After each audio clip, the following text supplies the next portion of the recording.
హైదరాబాద్ కేంద్రంగా భారీ drugs network బయటపడింది. దేశవ్యాప్తంగా డ్రగ్స్ సరఫరా చేస్తున్నట్టుగా మహారాష్ట్ర పోలీసులు గుర్తించారు.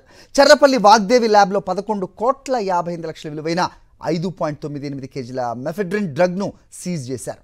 35,500 లీటర్ల రసాయనాలు, 950 కేజీల ముడిసరుకును స్వాధీనం చేసుకున్నారు.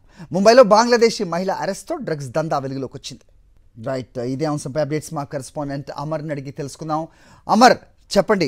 సో ఒళ్ళో పిల్లని పెట్టుకొని ఊళ్ళంతా వెతికేనట్టుగా సామెత గుర్తొస్తుంది నిజంగా. సో ఇన్ని రోజులు కూడా డ్రగ్స్పై నార్కోటిక్స్ డిపార్ట్మెంట్ వార్ అంటూ మనం తెలంగాణలో చాలా ప్రకటనలు చూసాం.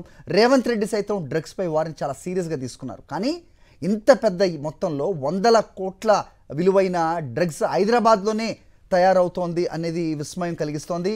మహారాష్ట్ర పోలీస్ కనిపెట్టే వరకు కూడా ఎలాంటి క్లూ ఇక్కడ లేదా అంటే ఏం చెప్తున్నారు పోలీసులు? ఏంటి మీ దగ్గర ఇన్పుట్స్? ప్రస్తుతం అయితే ఇంకా మహారాష్ట్ర పోలీసులు ఉన్నటువంటి చెర్లపల్లి ఇదే సంబంధించిన కంపెనీ ఏదైతే ఉందో ఈ కంపెనీలోనే ఇంకా సోదాలు అయితే కొనసాగిస్తున్న పరిస్థితి నెలకొంది.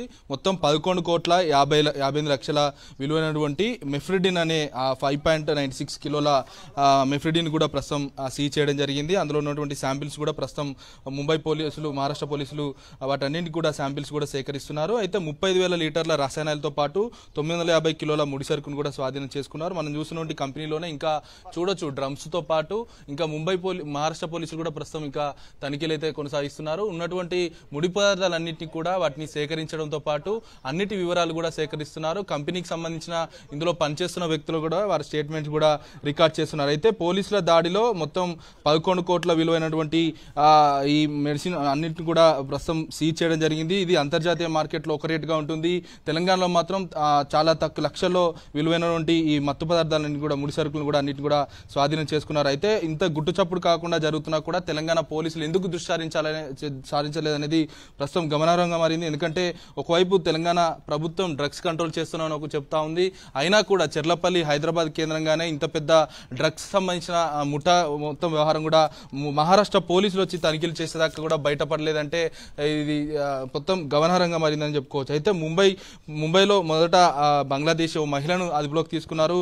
అదుపులోకి తీసుకున్న తర్వాత ఈ వ్యవహారం తయారీ యూనిట్కి సంబంధించిన వ్యవహారం మొత్తం కూడా బట్టబయలైన పరిస్థితి అయితే నెలకొంది. ఫాతిమా ఆమె వద్ద 105 గ్రాముల మెఫ్రిడిన్ అనే మత్తు పదార్థాన్ని ప్రస్తుతం మొదట ఆమె దగ్గర తనిఖీలో పట్టుబడింది. ఆ తర్వాత మరో 10 మంది పట్టుబడ్డారు. ఇక్కడ 2 పట్టుబడ్డారు. మొత్తం ఈ కేసులో 13 మందిని పోలీసులు ప్రస్తుతం ముంబై పోలీసులు అయితే విచారిస్తున్న పరిస్థితి నెలకొంది.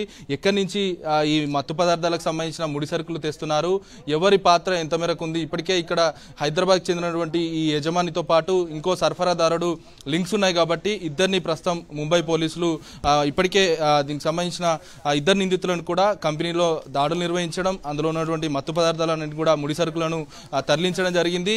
ఇప్పుడు ఇంకా పోలీసులు అయితే తనిఖీలు అయితే నిర్వహిస్తున్నారు. మహారాష్ట్ర పోలీసులు తనిఖీల అనంతరం ఇక్కడ ఉన్నటువంటి మెటీరియల్ అన్నింటినీ కూడా ముంబైకి తరలించే అవకాశం అయితే కనబడుతుంది. Hari, alright Amar, thanks for the inputs.